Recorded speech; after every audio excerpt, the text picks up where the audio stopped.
सिकंदर महान का जीवन परिचय। अलेक्जेंडर द ग्रेट एक प्राचीन यूनानी सैन्य नेता और राजा थे जिनका जन्म 356 बीसी में हुआ था। उन्हें इतिहास के सबसे महान विजेताओं में से एक माना जाता है। उन्होंने अपनी सैन्य प्रतिभा और राजनीतिक कौशल से एक विशाल साम्राज्य स्थापित किया जो यूरोप, एशिया और अफ्रीका के कई हिस्सों तक फैला था। जन्म और प्रारंभिक जीवन। सिकंदर महान का जन्म 356 बीसी में मैसेडोनिया के पेल्ला में हुआ था। उनके पिता फिलिप द्वितीय मैसेडोनिया के राजा थे और उन्होंने सिकंदर को सैन्य प्रशिक्षण दिया। सिकंदर ने प्लेटो, अरस्तु और अन्य प्रसिद्ध यूनानी दार्शनिकों से शिक्षा प्राप्त की। सैन्य विजय और साम्राज्य। सिकंदर ने अपनी सैन्य प्रतिभा का प्रदर्शन करते हुए कई महत्वपूर्ण विजय प्राप्त की। उन्होंने ग्रीस, पर्शिया, भारत और मिस्र पर विजय प्राप्त की।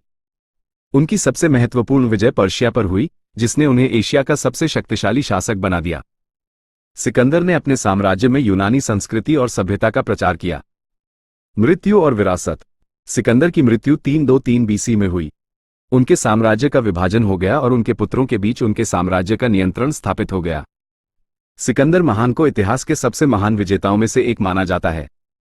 उनकी सैन्य प्रतिभा, राजनीतिक कौशल और सांस्कृतिक प्रभाव आज भी प्रशंसा की जाती है। अतिरिक्त जानकारी। सिकंदर महान ने अपने साम्राज्य में कई शहरों की स्थापना की, जिनमें अलेक्जेंड्रिया सबसे प्रसिद्ध है। उन्होंने अपने सैन्य अभियानों के दौरान कई नए जानवरों और पौधों की खोज की। सिकंदर महान की जीवन कहानी कई पुस्तकों, फिल्मों और नाटकों में चित्रित की गई है। क्या आप सिकंदर महान के बारे में कुछ और जानना चाहते हैं?